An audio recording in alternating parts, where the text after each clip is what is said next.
শ্রী রামকৃষ্ণের নামাঙ্কিত মঠ মিশনে কারো তিরোধান দিবস নিয়ে তেমন ব্যস্ততা নেই। বিশ্ব সংসারে মৃত্যুহীন প্রাণেরা তো দেহাবসানের পরেই নতুনভাবে বেঁচে ওঠেন। ঠাকুর শ্রী রামকৃষ্ণের ক্ষেত্রেও একই আইন। তবু কাশীপুরের উদ্যানবাটিতে বহু যুগ আগে শ্রাবণের শেষ কয়েকটি দিনে ভক্তজনদের বিনিদ্র রজনীর বৃত্তান্ত জানবার জন্য নতুন যুগের মানুষদের আগ্রহ বেড়েই চলেছে। ইদানিং সংবাদপত্রের ছোট্ট একটি খবরে সেই আগ্রহ আরও বেড়েছে। কলকাতা কর্পোরেশন কর্তৃপক্ষ তাদের শ্মশানঘাটের একটি ঐতিহাসিক রেজিস্টার থেকে রামকৃষ্ণ দেহাবসানের নথিপত্রের ছবি বেলুড়ের সংগ্রহশালায় দান করতে চলেছেন। 1902 সালে দেহাবসান হলেও স্বামী বিবেকানন্দের কোনো ডেথ সার্টিফিকেট নেই। এবার অন্তত ঠাকুরের ইতিহাসটা আরও একটু জোরদার হলো। যে দিনটি এত বছর পরে আবার মানুষের কৌতূহলে পূর্ণ হয়ে উঠতে চাইছে, শ্রী রামকৃষ্ণের অনন্তলোকে যাত্রা সেই তারিখটি কবে? 15 আগস্ট না পরের দিন 16 আগস্ট? পরবর্তী সময়ে দুটি কারণে 15 আগস্ট মানুষের দৃষ্টি আকর্ষণ করেছে। 47-এর মধ্যরাতে ফ্রিডম অ্যাট মিডনাইট এবং তার বেশ কিছুদিন আগে আজকে থিয়েটার রোড বা শেক্সপিয়ার সরণিতে শ্রী অরবিন্দের আবির্ভাব দিবস 15 আগস্ট 1872। শ্রী রামকৃষ্ণের তিরোধানেও 15 আগস্ট মধ্যরাতে এ কথা স্কুল থেকেই শুনতাম, যার থেকে শ্রাবণের শেষ দিনে কাশীপুরে এই কথাটা ভক্তদের মুখে মুখে ঘুরত। কিন্তু শ্মশানের খাতা তো ভুল করে না।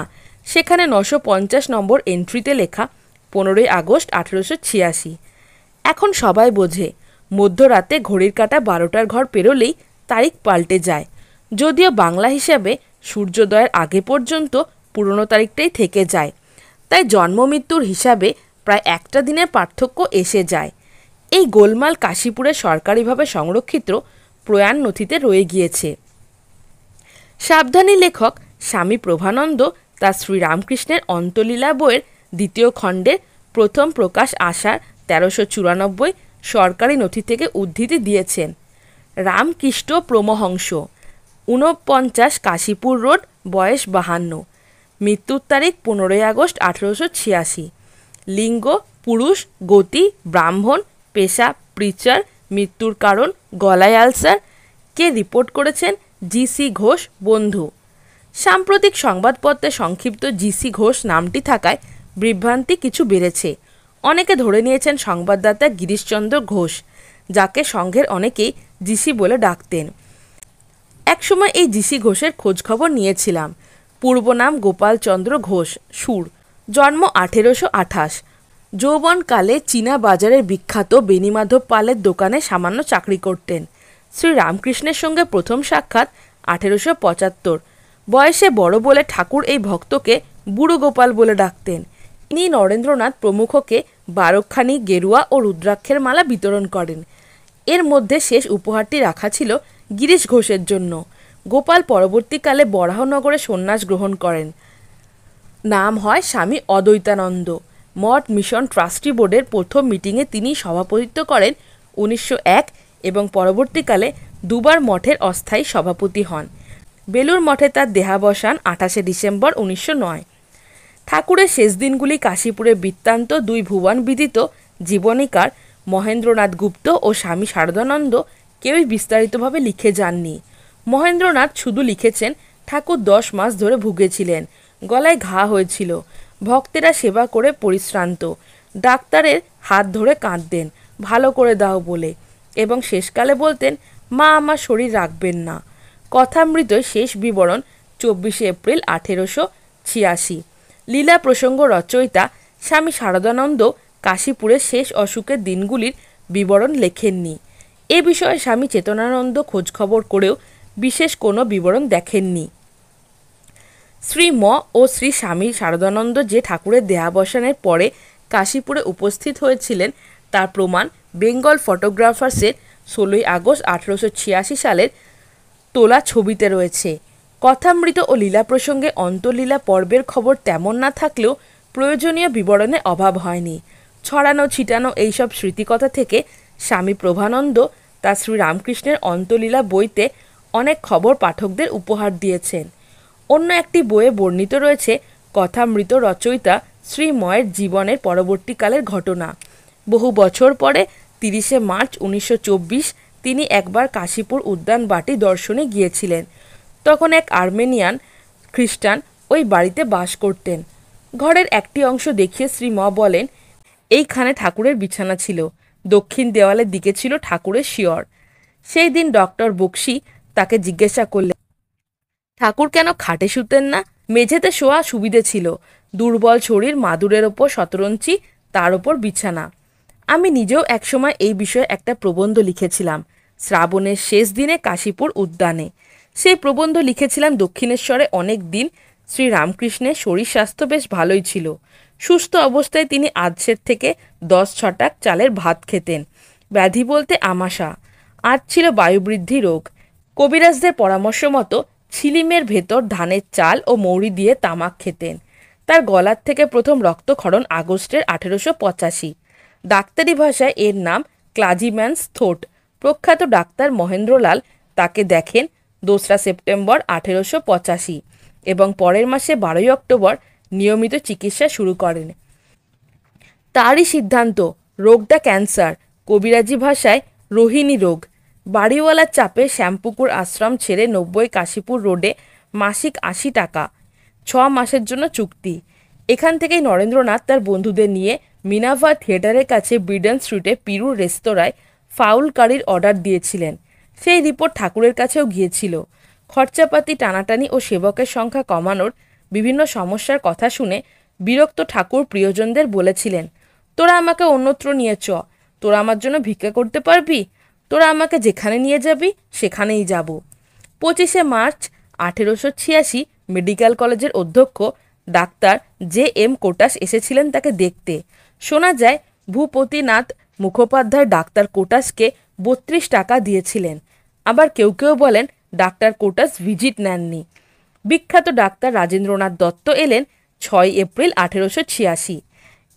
একে ঠাকুর জানিয়েছিলেন, ছোটবেলায় তার পিলের চিকিৎসা হয়েছিল। কাশীপুরের মাঝে মাঝে রাধুনী অনুপস্থিতিতে রাত দেন ভক্ত তারক, পরবর্তীকালে স্বামী শিবানন্দ। একদিন খাবারের গন্ধ পেয়ে ঠাকুর বললেন, আমার জন্য একটু চচ্চড়ি নিয়ে আয়। শ্রী রামকৃষ্ণের লীলামৃত বইতে ভক্ত বৈকুণ্ঠনাথ সান্যাল লিখেছেন, আগস্ট মাসে ঠাকুর বললেন, ইচ্ছে হয় ইজের পরে ডিশবাটিতে খায়। সেই মতো ব্যবস্থা হওয়ায় প্রভু খুব আনন্দ করলেন। এই সময়ে আসন্ন দেহত্যাগের আশঙ্কা বুঝতে পেরে ঠাকুর তার সহধর্মিণীকে বলেছিলেন, তুমি কামার পুকুরে থাকবে, শাক বুনবে, শাক ভাত খাবে আর হরিনাম করবে। কারুর কাছে একটি পয়সার জন্য চিত হাত করো না। তোমার মোটা ভাত কাপড়ের অভাব হবে না। রবিবার 15ই আগস্ট 1886। কাশীপুরে শ্রাবণের শেষ দিনে ঠাকুর শ্রী শ্রী রামকৃষ্ণ বেশ ভালো। বৈকুণ্ঠনাথ সান্যাল লিখেছেন, আজ ভাতের পায়েস খাবো। শুনে সকলে আশ্বস্ত।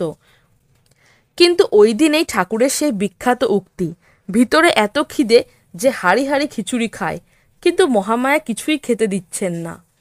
শেষের দিনে সেই খিচুড়ি নিয়েও বিশেষ গোলযোগ।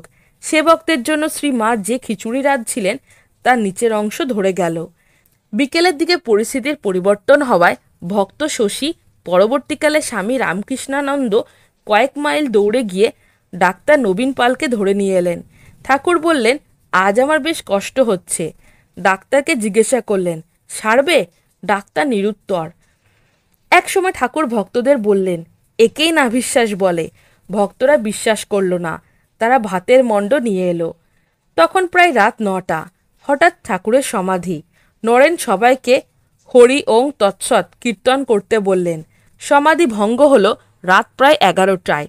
সেবক শশীর ইংরেজিতে রাখা নোট অনুযায়ী পুরো 1 গ্লাস পায়েস পান করেন। তারপর ঠাকুর নাকি বলেন, আহ, শান্তি হলো, এখন আর কোনো রোগ নাই। স্বামী অভেদানন্দ এবং স্বামী রামকৃষ্ণানন্দ ঠাকুরের শেষ মুহূর্তের বিস্তারিত বিবরণ রেখে গিয়েছিলেন। 1টা বাজিলে অকস্মাৎ তিনি একপাশে গড়াইয়া পড়েন। তাহার গলায় ঘর ঘর শব্দ হইতে থাকে। নরেন তাড়াতাড়ি তাহার পা লেপে ঢাকিয়া ছুটিয়া সিঁড়ি বাহিয়া নিচে নামিয়া যায়। এ দৃশ্য যেন তিনি সইতে পারিতেছিলেন না। নাড়ি বন্ধ হয়ে গিয়েছিল।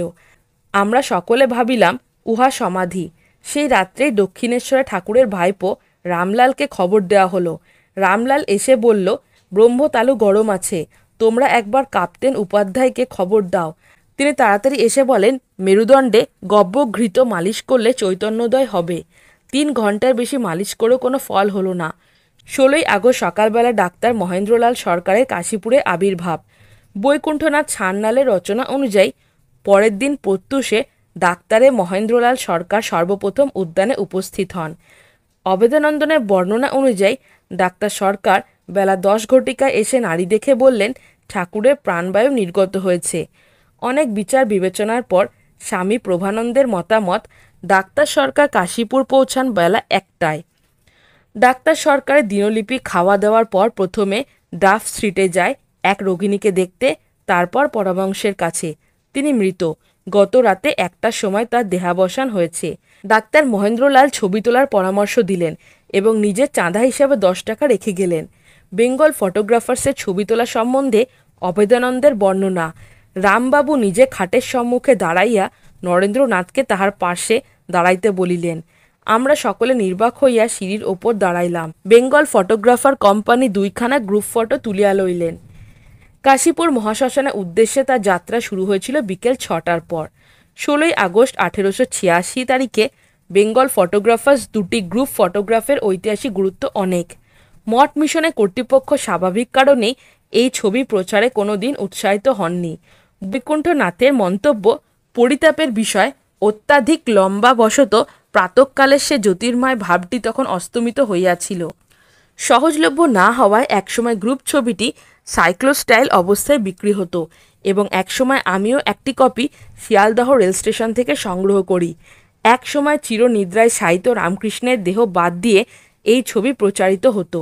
পরবর্তী সময়ে মার্কিন গবেষকরা এই ছবিটি নানাভাবে গবেষণা করেছেন এবং সেই মতো বিস্তারিত ক্যাপশন লিখেছেন। ঐতিহাসিক এই ছবিটির সব নায়ককে আজও শনাক্ত করা যায়নি। কারা সেদিন উপস্থিত ছিলেন আর কারা ছবিতে স্থান পাননি তা বোঝা এতদিন পরে খুবই কঠিন হয়ে দাঁড়িয়েছে।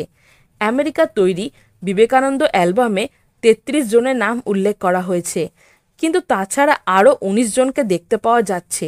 খুঁটিয়ে দেখলে কয়েকটি বালকের মুখও নজরে আসে। মার্কিন সম্পাদকরা ছবির বাঁ দিকে কিছু তোষক বালিশের দৃষ্টিও আকর্ষণ করেছেন। তাদের ধারণা এগুলি ঠাকুরের ব্যবহৃত। বলা বাহুল্য, এই ছবিটি নিয়ে আরও খোঁজখবর করার প্রয়োজন রয়েছে এখনও। দুটো ছবিতে কিছু পার্থক্য রয়েছে, সবাই এক জায়গায় নেই। বিবেকানন্দের ভক্তরা লক্ষ্য করেছেন একটি ছবিতে তিনি খালি গায়ে, আরেকটিতে গায়ে ওড়না অথবা ধুতির খুঁট দেখা যাচ্ছে। আরও নানা খবর ছড়িয়ে ছিটিয়ে আছে। স্বয়ং নরেন্দ্রনাথ নাকি ঠাকুরের মহাসমাধির পরে একবার গঙ্গায় ডুবে যাওয়ার চেষ্টা করেছিলেন, শোক সামলাতে পারছিলেন না।